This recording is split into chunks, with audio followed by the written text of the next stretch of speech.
did want to bring up an issue that we've heard back from our district. As you know, under the CARES Act, the government did provide for communities of 500,000 or more people to be able to apply directly to Treasury for assistance. In Colorado, that translated into 59 of the 64 counties in Colorado were unable to be able to receive direct assistance. And full recognition, obviously, that additional dollars went in over and above the direct assistance that was able to be applied for.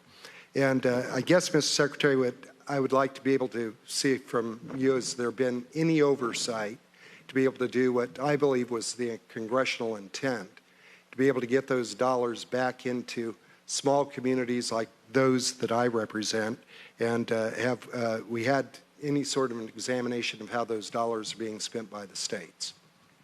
Well, let me just say we agree with you. We thought the purpose was that we sent money to cities above 500,000. The reason why we didn't do it to less was purely administrative. We've put out guidance saying that the states should distribute money down. We've also had discussions with the IG to review this. So we appreciate your comments.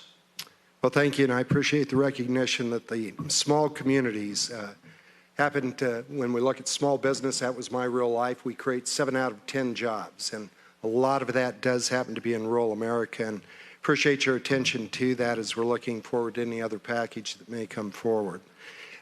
One of the biggest aspects I think that you've both spoken to is the ability to be able to get the economy going and to make sure that we're going to be able to create jobs once again. But providing access to credit is going to be ultimately critical to being able to do that. We have some that are tempted to be able to wipe credit slates clean during the pandemic, but I believe it's important that we do have an accurate and full credit profile to be able to have risk mitigation that will help ultimately reignite lending in the country more quickly. Secretary Mnuchin, would you speak maybe to the importance of being able to maintain unaltered and complete credit profiles so that lenders can evaluate the creditworthiness of borrowers? Yes, I believe that's very important. You know, one of the bigger issues that we're hearing on PPP is that lenders across the country, big and small, readily answered the call to be able to make those loans out to our small businesses during the crisis. And since there was essentially no guidance when lenders began providing PPP loans, what can agencies do, Mr. Secretary, to the extent to hold them harmless in terms of provisions to the entirety of the PPP process, adequately protecting the lenders who are trying to be able to do the right thing? Well, the lenders were merely intended to be an intermediary. They were the fastest way that we could get money to the businesses.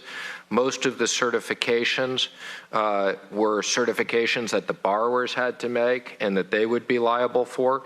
There were a few things that the lenders had to do, which was check the payroll and payroll documents.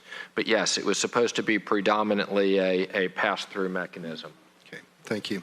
And there is an interim final rule on lender fees out of the SBA indicating that if they conduct a loan review and determine that the borrower was ineligible for a PPP loan, the lender is not eligible for the processing fee. The SBA was also able to draw a clawback feature of the fee within 1 year if they determine that the borrower is ineligible for the PPP loan. Considering that those lenders, as we noted, did act in good faith through the PPP process and have dedicated significant amount of resources to be able to help the economy, why did the agencies decide to be able to take this approach? Well, let me just say, I hope that's a very small number of loans that turns out to be. But the thought of the taxpayers paying fees to loans that weren't made seemed to be unfair. And I would just say in general, I think the fees were very attractive to the lenders. So if there were a small number of loans that they made that were the case, I think they were still well compensated.